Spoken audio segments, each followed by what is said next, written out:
my fellow Kenyans,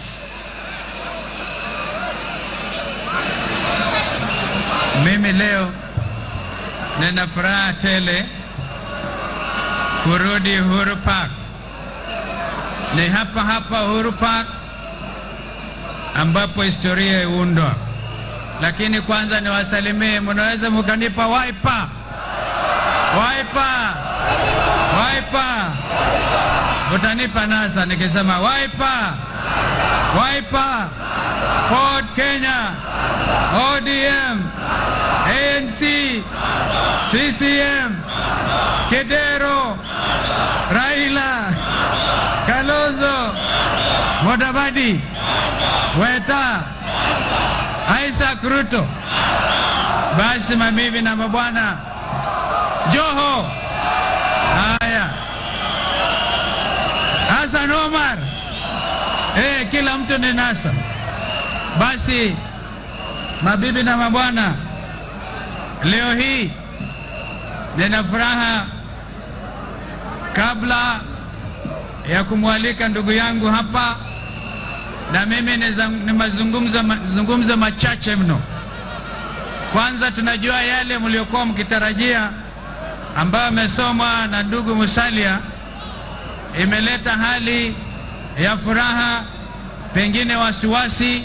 But I want to tell fellow Kenyans, the hard part now begins. We have not celebrated yet, and we will not celebrate until Jubilee has gone home. So, I want to urge caution. I want to urge caution. It may be too early to celebrate. There is no contest here between Brother Raila and between Brother Kalonzo or Mudavadi or Isaac Ruto or Weta. The contest is between the progressive forces in this nation and those that want to take this country back to those dark days when even the freedom of the press was never guaranteed. I want to take us down the memory lane.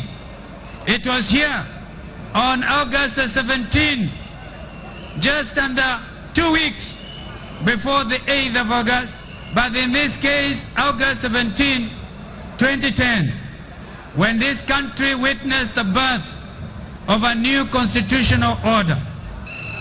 And as terms, we have come to realize that democracy is possible. But we have to make sure that we operationalize that democracy. What has been wanting is the practice of democracy, and also the need to give a spirit of constitutionalism.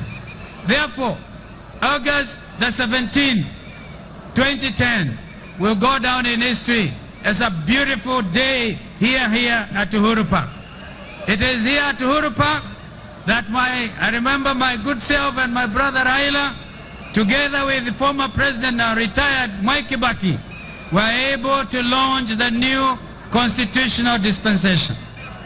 And I want to remind Kenyans that it was at this place that important decisions have been taken. And those decisions have not been taken to fruition. They have not, at the end of the day, been able to be actualized. But this time round, we come to Uhuru Park to ask fellow Kenyans to join us on a journey, which is an important national journey. We come to you because in a short while, we will be launching the NASA Manifesto. And the NASA Manifesto, the 7 pillars, were addressed by a group of Kenyans who spoke before us. I want to ask a few questions. What happened? What happened to Vision 2030? Because under the Grand Coalition government, great infrastructural strides were taken, which now Jubilee claim to be their own. But even in laying claim, they lack the proper statistics. Juzi wamesema kwamba wameweka lami kilomita maelfu na maelfu, only to realize kwamba hile hesabu walikuwa wamepeana ingekuwa kama ni kweli, wangekuwa wameweka lami kutoka Kenya mpaka Tanzania mpaka DRC Congo. uongo wa ajabu. Kwa hivyo tumekuja leo, itakuwa ni siku ambayo iko na umuhimu mkubwa zaidi wa kuleta wananchi wetu wa pamoja, kusema ukabila tunaokatalia mbali. Ikiwa ni serikali ambayo tutaiunda, itakuwa all inclusive. Mimi nimezungumza hapo awali, nakumbuka mwaka 2002 wakati tulisema Kibaki tosha. I said I was ready to bite the bullet. I bit the bullet. Or did I not? Nikasema Kenya ni kubwa kuliko mimi Kalonzo Musyoka. Hata leo mtu yuko kijana huyo amezaliwa huko msituni Sekuru, ambapo wengi hata hamjui ni wapi. Hamjui what it is that drives some of us. The very important national aspect of fair play, justice at the national level, justice to the common man, the struggle and the eventual success of humanity, particularly those of us in this country, against poverty, which has now become the international goal number 1. Hata Umoja wa Mataifa umetambua that vita dhidi ya umaskini vinaweza vikashindwa, and therefore we stand for eradication of poverty. Mimi ni mtoto ambaye nimezaliwa kwa poverty na naelewa shida ya umaskini, na ndio mimi nasema ikifika wakati wa kusema jameni, nani asonge mbele. Nilisema one time, na pengine mlikuwa mkidhani nilikuwa naongea tu kiholela. Nikasema mimi I'm prepared even to be a sweeper in a NASA government, provided mwananchi wa Kenya anapata heshima yake.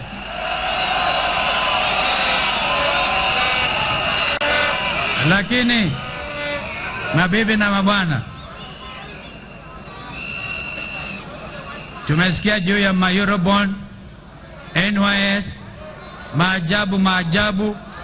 Serikali ya Jubilee kwa ni serikali ya maajabu, na ndio wananchi wakaamua huu ni mwaka wa mabadiliko. Sema ni mwaka wa mabadiliko. But that change, say change, that change begins with you. This nation must become what you intend it to be. It must be a detribalized nation. Therefore, we have had a broken MOUs kama ile ya National Rainbow Coalition. Tumesikia broken MOUs. Safari hii, unanisikia? Safari hii yale ndugu Musalia amesoma, imeandikwa, imewekwa saini, na hata ma-secretary general wa vyama vyote hivi wameenda saa hii kwa msajili wa vyama vya kisiasa, na hivi kurekodi hii imekuwa public document. Ukitaka wewe mwenyewe unaweza ukainunua kaisoma. This is not another MOU.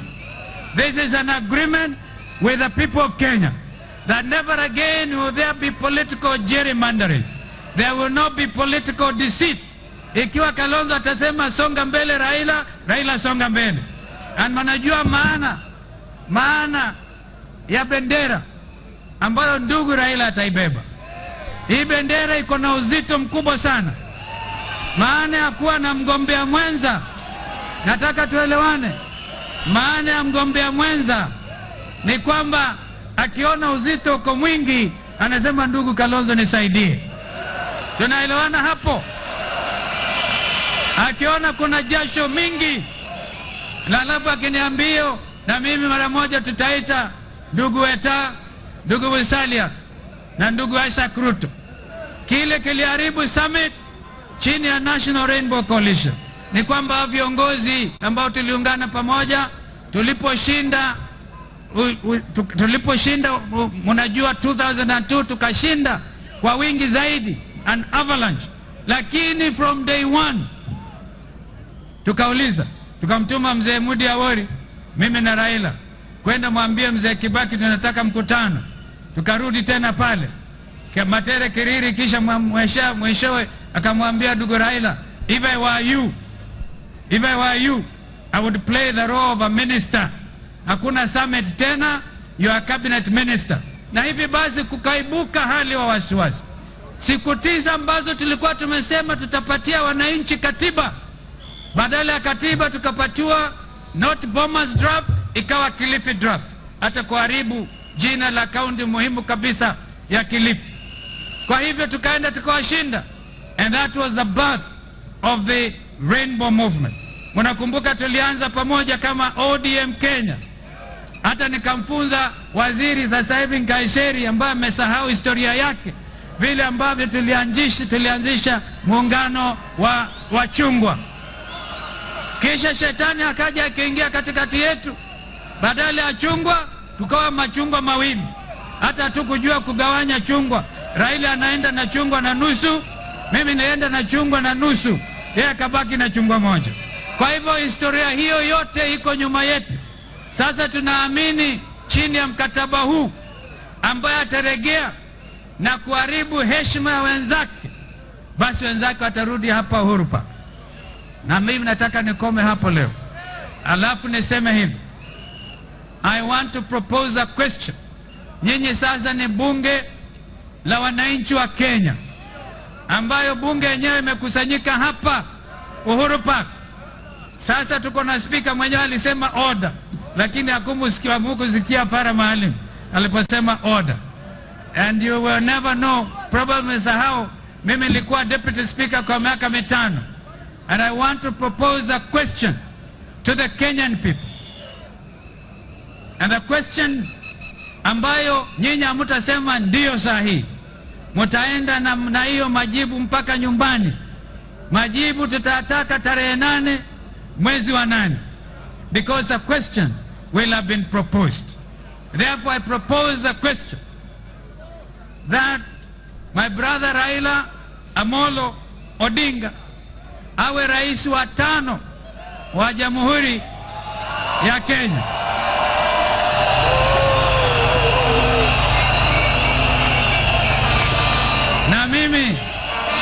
Na mimi Stephen Kalonzo Musyoka niwe mgombea mwenza. Sasa I will not put the question. Kawaida you put the question. As many as that opinion say aye, unasema aye. Lakini we will not do that. We have just proposed the question. This is why I say the hard part begins. As Ndugu Musalia said, this was not an easy matter. I was ready to carry this bendera. Nilikuwa tayari kabisa. Lakini nikasema in the interest of this nation, let me see what happens. Whether this country is going to hold together or whether it is going to see a miscarriage of governance. Therefore, naomba tumkaribishe ndugu ambaye nimepropose jina lake, Mheshimiwa Raila Amolo Odinga. Atoshi.